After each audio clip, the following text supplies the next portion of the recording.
আসসালামু আলাইকুম ভাইয়া ও আপুরা, কাছের এবং দূরের, দেশ এবং দেশের বাইরে যে যেখান থেকে বসে আমার এই ভিডিওটা দেখছেন, আশা করি সবাই অনেক বেশি ভালো আছেন, সুস্থ আছেন, ইমানের সহিত আছেন। আমিও আলহামদুলিল্লাহ আল্লাহর রহমতে সবাইকে নিয়ে অনেক ভালো আছি। চলে আসলাম নতুন আর একটা ব্লগ নিয়ে, আশা করি সবার ভালো লাগবে। তো আজকে আপনাদের ভাইয়া সকালে নামাজ পড়ে আর বাসায় আসেনি, সে বাজারে চলে গেছে। দেখি বাজার থেকে এত বড় বস্তা ভর্তি করে কি আনলো, আপনাদের সামনেই খুলি, চলুন দেখে নেওয়া যাক কি আনছে। কথা বলতে বলতে আমরা বস্তাটা খুলে নিচ্ছি। তো বস্তার মধ্যে মাছ বের হয়েছে, সামনেই দেখি চিংড়ি মাছগুলোকে বের করে নিচ্ছি। ভিডিওটা দেখতে দেখতে এই পর্যন্ত যারা চলে আসছেন, একটা লাইক দিতে ভুলে গেছেন, লাইক দিয়ে ভিডিওটা কন্টিনিউ করবেন।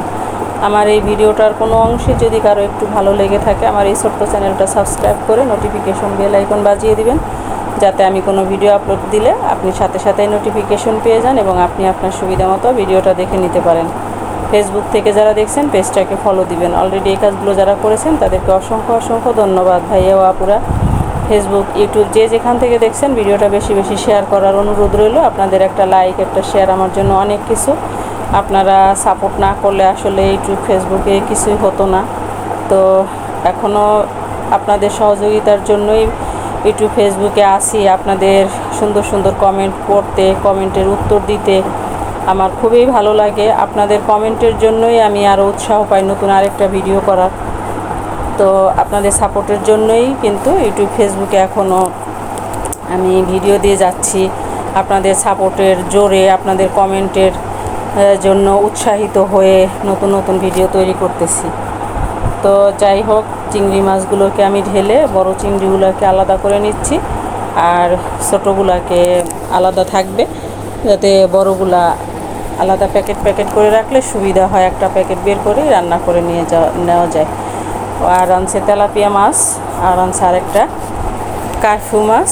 এটার পেটে অনেকগুলো ডিম ছিল, সবগুলোকেই আমি ধুয়ে পরিষ্কার করে প্যাকেট করে নিয়েছি, আমার সাইজ মতো আমি ফ্রিজে রেখে দিয়েছি। এবারে আমি সেই বড় মাছটাকে রান্না করব, সেইটারই একটা রেসিপি আপনাদের সাথে শেয়ার করব।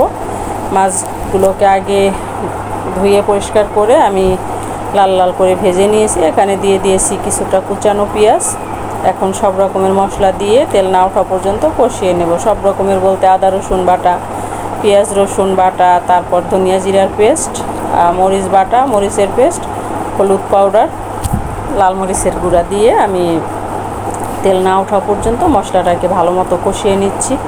কারণ মশলা ঠিকমতো কষানো না হলে মানে খেতে ভালো লাগে না। একটা মশলার যদি কাঁচা গন্ধ আসে তাহলে দেখা যায় যে তরকারি সুস্বাদু হয় না, খেতেও ভালো লাগে না। তো যাই হোক, আলহামদুলিল্লাহ, শুকুর আলহামদুলিল্লাহ, আমার এখনও পর্যন্ত এরকম হয় নাই যে রান্না করে নিয়েছি, খেতে সুস্বাদু হয় নাই বা খেতে পারি নাই, খাবারটা নষ্ট হয়ে গেছে, এরকম কখনোই হয় নাই। এটাও আল্লাহর কাছে একটা শুকরিয়া যে রান্নার পরে খেতে সুস্বাদুই হয়েছে। এটাও একটা আল্লাহর বড় নিয়ামত। যাই হোক, আমি এখানে কিছুটা টমেটো আলাদা করে কেটে ধুয়ে রেখেছি, সেই টমেটো দিয়ে রান্না করব মাছটা। কারণ যেহেতু তাজা ফ্রেশ মাছ, এই প্রথম দিনই বেশি ভালো লাগে, সেহেতু একটু বাড়িয়েই রান্না করি। মাথাটাও নিয়েছি, মাথাও আর কানসার পাশ যে থাকে ওগুলাকেও নিয়েছি, সমস্তটাই নিয়েছি, আর টমেটোগুলাও কেটে নিয়েছি। টমেটো আজকেই আনছে তাজা তাজা, সেগুলা দিয়েই রান্না করে নিচ্ছি। আমি আর রান্না করব মাছের পেটে যে ডিম হয়েছে ওই ডিম। তো এবারে মশলাটাকে দেখুন ভালো মতো আমি কষিয়ে নিচ্ছি।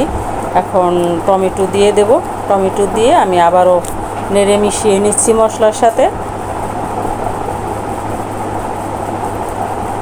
নেড়ে মিশিয়ে আমি পানি দিয়ে দেব যতটুকু পরিমাণ আমি ঝোল রাখতে চাই। আবার টমেটোর থেকেও পানি বের হয়, সেই পরিমাণ আন্দাজ করেই আমার পানি দিতে হবে, যাতে বেশি পানি না হয়ে যায়। পানির পরিমাণটা বুঝেই দিব।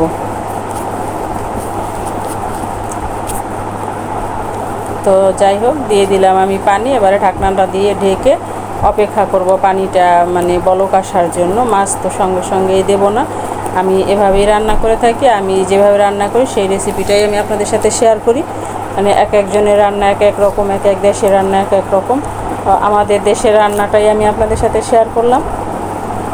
সেটাই কেমন হলো রান্না অবশ্যই কমেন্ট করে আপনার মূল্যবান মতামত জানিয়ে দিবেন।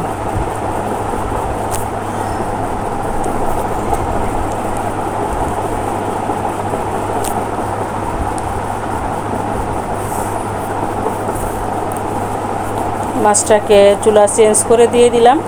এবারে অন্য চুলায় আমি আরেকটা কড়াই দিয়ে দিয়েছি, ওই কড়াইয়ের মধ্যে দিয়ে দিয়েছি আবারও কিছুটা কুচানো পেঁয়াজ আর তেল। এগুলোকে এখন লাল লাল করে ভেজে নিব। আর মাছের ডিমগুলোকে ধুয়ে আগেই ভাপ দিয়ে নিয়েছি।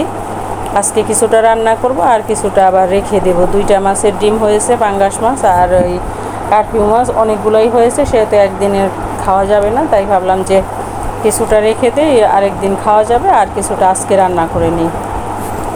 তো সেই জন্য আপা আবার বলল যে আপা মানে আমার বাচ্চার ফুপি বলল যে একসঙ্গেই সবগুলোকে ধুয়ে ভাপ দিয়ে নিয়ে নিই, তাহলে আর ঝামেলা থাকবে না, আর একদিন শুধু রান্না করে নিলেই হয়ে যাবে। তো সেই জন্যই আজকে রান্না করে নিচ্ছি। তো দেখুন পেঁয়াজটাকে এখন লাল লাল করে একটু ভেজে নিব।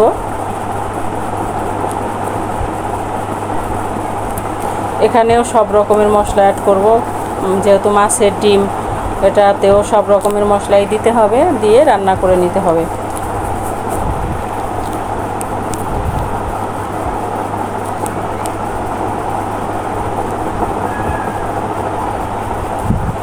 আসলে সারা দিন তো কত কাজই করি, তারপরে একটা রান্না করতে কিন্তু প্রায় অনেক সময়ই লেগে যায়।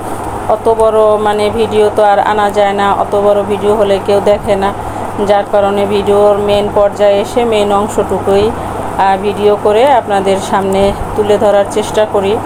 যতটুকু না আনলেই নয়, যতটুকু না দেখালেই নয়, অতটুকু পরিমাণই আনার চেষ্টা করি, কারণ সমস্তটা আনলে ভিডিও অনেক বড় হয়ে যাবে, তখন কেউ দেখবে না, বিরক্ত বোধ করবে। যার কারণে আমি চেষ্টা করি যে যতটুকু না আনলেই হয় না, অতটুকু এনেই ভিডিওটা কমপ্লিট করার চেষ্টা করি।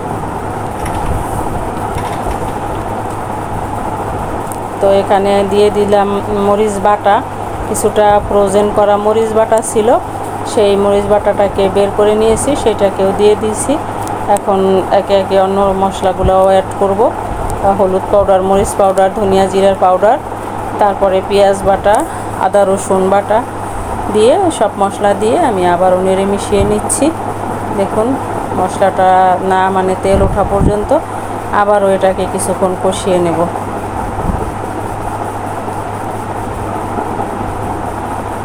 এবারে মাছের ডিমগুলোকে এর মধ্যে ছেড়ে দিব। অন্যদিকে আমার তরকারিটাও হয়ে আসছে, এখন আমি মাছগুলোকে দিয়ে এর মধ্যে আরও কিছুক্ষণ রান্না করে নিচ্ছি। অনেকটা মাছই রান্না করি, প্রথম দিন আনলে আমি অনেক মাছই রান্না করার চেষ্টা করি। এর আগের একটা ভিডিওতেও আমি বলছি, কারণ প্রথম দিন মাছটা যতটা টেস্ট লাগে, এরপরে ফ্রিজে রাখার পরে রান্না করলে মাছ অত টেস্ট হয় না, যার কারণে আমি প্রথম দিনই একটু বাড়িয়ে রান্না করি, খেতে খুবই ভালো লাগে। এখন আমি মাছের ডিমটাও দিয়ে দিয়েছি, এই যে দেখুন নেড়ে আমি মিশিয়ে নিচ্ছি।